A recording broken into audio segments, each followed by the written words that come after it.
We are just a few hours away from selecting our Republican and Democratic candidates who will run for election to our governing offices in November. This is a primary election, leading many to ask, can you only vote for a candidate in the party under which you're registered? The answer is yes. For the primary voting, that is, but not in the general election. Hinds County Chairman of the Republican Party, Pete Perry, explains. Okay. Because you're voting a secret ballot. When I go in to vote tomorrow, I've got to go to either the Republican table or the Democrat table, and I'm going to get a ballot with Republican names on it or Democrat names on it. But when I go to vote in the general election, I'm going to have a ballot that's going to list a governor, Republican, Democrat, and an independent, and a constitutional party, and I'm going to vote it in secret. So I'm going to vote for whoever I want to. And the same thing when I go down to lieutenant governor and all the way down the line. But in the general, they can vote for whoever they want to. They can vote for a Republican for governor, and a Democrat for lieutenant governor, and an independent for auditor, whatever. In the general election, they can do whatever they want to. But in the primary, you've got to vote either Republican or Democrat. And in the runoff, you've got to do the same thing you did in the primary.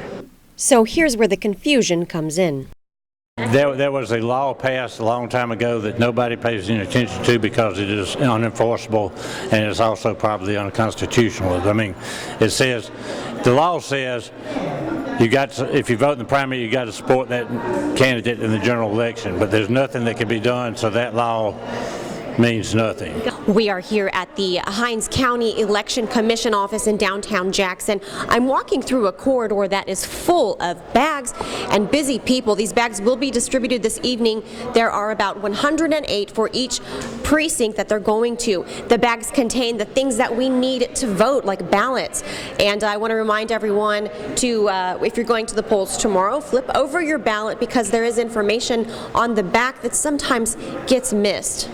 Also, you cannot vote just anywhere. It must be where you've registered. How does one find out what precinct they're supposed to go to? If they don't already know, they're going to go to the same. They're going to go to the same place where they've been voting.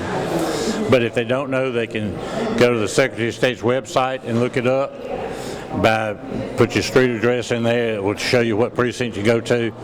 If you want to know the location, you can go to the Hinds County Courthouse Election Commission website, and it shows you where all the precincts are located. Okay, wonderful, easy enough. Is there anything else that people should keep in mind? What should they bring with them when they go to their precinct? They ought to make sure they bring some form of legal identification, a photo identification. Perfect. And this is happening from 7 a.m. until 7 p.m. Exactly. County, yes, ma'am. right? So remember, polls are open from 7 in the morning until 7 in the evening. Make your vote count and your voice heard. In Jackson, Tara Thomas, WJTV 12.